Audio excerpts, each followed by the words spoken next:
Hello, I'm going to do a quick tour of my garden. So when we walk up the steps, we have my pig, which is filled with a bunch of different flowers that I bought on clearance at the Independent here in Athabasca. It's kind of like a superstore. Yeah, they all took off really well after being neglected, so I didn't neglect them, the store did. So now they look really nice. I have to recharge the camera and clean my hummingbird feeder, so I'm just going to grab that. Up here, got some different tomato and pepper plants. And the scarlet runner beans have decided that that is their house now. And if you look closely, you can also see that the scarlet runner beans are using the sunflowers as trellises. And some of you might be wondering, how did you get so many sunflowers? Go to the dollar store, buy a package of sunflower seeds for $2 and just chuck them in your garden bed, and you too can have many sunflowers. The yellow lilies here are from Costco. There's other perennials in there as well, also from Costco. And these purple flowers came in a package of bee wildflowers from West Coast Seeds, which I really like. Highly recommend West Coast Seeds. And the bees really like these flowers. And you can see that I've got some bleeding hearts, also from Costco, starting to grow. And driftwood for aesthetic / all my driftwoody needs. And my rain chain does a really great job of collecting water. Next year I'm going to try doing something where I have like a irrigation system for this front patch. And that's all from this year. Part 2 soon. So part 2 of my garden tour. This is just so the deer don't get in here, and it works pretty well because deer are generally very lazy and would rather eat garden. Well, instead of eating my hard to get to garden, you know, they'll go after other stuff. This is actually broccoli. I let it go to seed mostly because I didn't know how to harvest broccoli. But now I know for next year, but that's okay. I'll have lots of broccoli seed. I don't actually know what these are. They're just doing really well, I guess, so is what it is. Cherry tomatoes. Pretty pink plant that I'm probably gonna take inside for the winter. We got some pumpkins on the trellis over here. This was a spaghetti squash, but I didn't realize that I didn't have holes drilled into that container. So unfortunately, they got flooded, and that was not very good.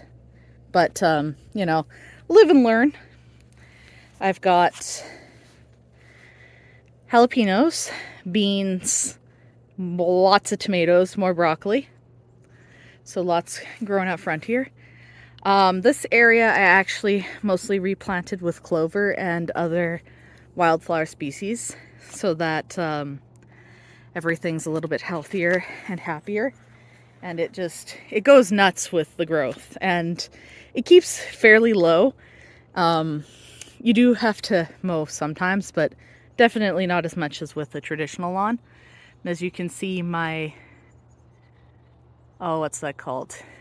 Mountain ash tree is very full of berries this year, so yay for the birds.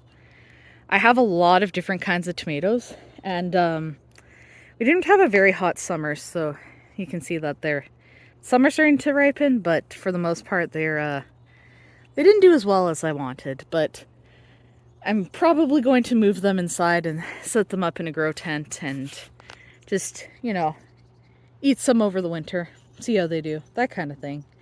But that's part of the fun of gardening, is you kind of learn something new every year, right? So, yeah. All right, now we're going to go into my backyard. So in the backyard over here, I actually have quite a bit of stuff going on. So these pots are potatoes, and I put a sweet potato and a yam in one of these, but those ones don't seem to be very happy or taking off. Well, you're starting to see some growth now, so again, might try them inside, see what happens. I think I just didn't start them with enough soil, Or it could be that they didn't have enough nutrients. Hard to say, but these really full bags I'm going to get a ton of potatoes out of. These houseplants are outside actually to help them strengthen up a little bit because they were not super happy when I bought them. And these are actually cat gardens that are going to go inside. We got cat grass and catnip. And that'll be some garden enrichment for my cats. Then it'll make them very happy. Got some flowers by the front doors because they're pretty and I like flowers. Over here, of course, more potatoes because why not? I love potatoes. Some more tomatoes, more potato bags. Had really mixed success with the potatoes. The ones I started indoors did really well. The ones I started outdoors did not. This is just kind of a wildflower planter mix. Again, the cold weather this year did not do my plants any favors, so a lot of the stuff you see should be a lot bigger than it is, but it's not. Got a tomato over by the composter, some more stuff growing. That's Pippin's little playground over there. Bird area for birds because, you know, I love my birds. And then over here, I don't know what that is, but I don't care at this point. Yeah, I planted something and I don't remember. But that's fine. Got some pumpkins they're kind of having mixed success this year, so we'll see what happens. Again, I think it's just because the weather's been too variable. We got a cucumber actually growing on there, so that's fun. More flowers and other plants that, again, I rescued from various garden centers because, you know, they're very good at caring for those. Down there, that's mint in mint jail because you cannot put mint in the ground for reasons that I should not have to explain. I think these were supposed to be cabbage, but they just never really took off. So again, I don't know. Probably not enough heat. The little flowers in there did well though. More mint. I've got a lot of mint actually, a few different kinds. Little froggy bird bath. Oh, and check out that cucumber. Ooh, that one's pretty much ready to be harvested. That's nice. And then along the back, we've got sunflowers, carrots that did not do well this year. Again, variable weather, not so good. More flowers, scarlet runner beans on the fence, cucumbers, tomatoes, bunch of different flowers, including marigolds and other fun dudes. And I actually dug a garden bed in the corner where I put some various perennials, and they're just kind of coming up now, but that's okay. We'll see how they do next year. One of the biggest things with perennials is they have to establish the root systems. So, I mean, it's not bad, right? They're establishing. It's just, it won't be for a couple years before we see them actually take off. But that's just gardening, right? You got to be patient. So I might expand this into a full back plot. Don't know yet.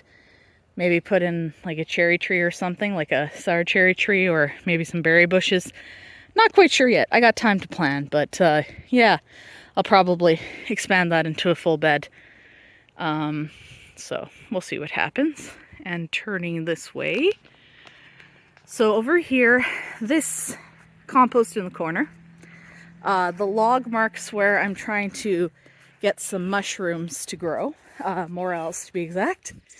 And this is my lasagna garden where I literally just threw a bunch of old seeds and a lot of stuff took off. Sunflowers, peas, scarlet runner beans, all kinds of stuff. So mostly I'm going to harvest the seeds for next year and, you know, kind of do a more planned and less chaos garden. I just really wanted to see how well it would yield from the lasagna garden, and it turns out very well. So the scarlet runner beans, especially in the back, I mean, look at how bushy those are. Hummingbirds love those guys. Oh, there's my corn. I have harvested corn off of it already. You can see a couple more corn growing here. Lettuce mixes. There's, I think it's called stevia. It's a herb that you like use for sweetening. Another mint bucket, and there's a mix of peppers and herbs in this little tiered planter. And I'll probably end up taking that one in with me, and anything that didn't take off so well, I'll just figure that out later. And I'll probably move the mint that's in the top as well, because, you know, mint just ends up ruining everything, because that's what it likes to do. In the corner, we've got a zucchini plant, which has more flowers and more zucchini growing on it. So, yeah, zucchini, gonna be putting that in lots of food and eating it because, you know, it's good for you, all that good stuff. And I'll do a part 3 of my herb spiral last. So this is my herb spiral / herb garden that I dug and planted. Some of the stuff just kind of, this isn't supposed to be here, but it hasn't been exactly Alia friendly outside with all the smoke, so I haven't had time to weed it. But what can you do? So it kind of is what it is, but that's fine. We've got different kinds of basil, we've got parsley, different kinds of parsley, of course.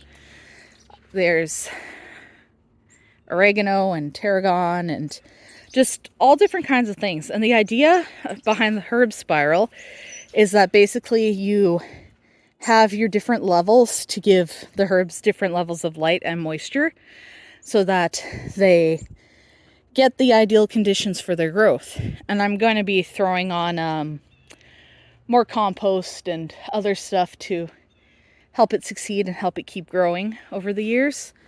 And then I've just got a little ornamental plant on the end here because it's pretty.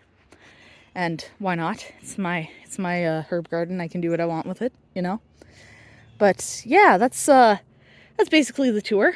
And then of course, got a hammock in the back. And my bird feeders, my lilac bushes, and my big Manitoba maple tree. And I did scatter some different native plants around. There's actually a lot that just started growing here in general because, well, I don't think the last people who had the place, they were renters, right? So I don't think they actually actively tried to garden anything, which, whatever, you know, I don't care. I'm fine with that. But yeah, you can see that there's some geraniums growing in here. I can't remember what that's called, but that's a native plant there too. And I'm actually happy because I didn't think that would come back, but it did. So yeah, got some pretty plants coming up. But that's kind of year 1 of my big attempt at gardening, and so far so good. Stay tuned for next year, I guess, and we'll see what I do next year.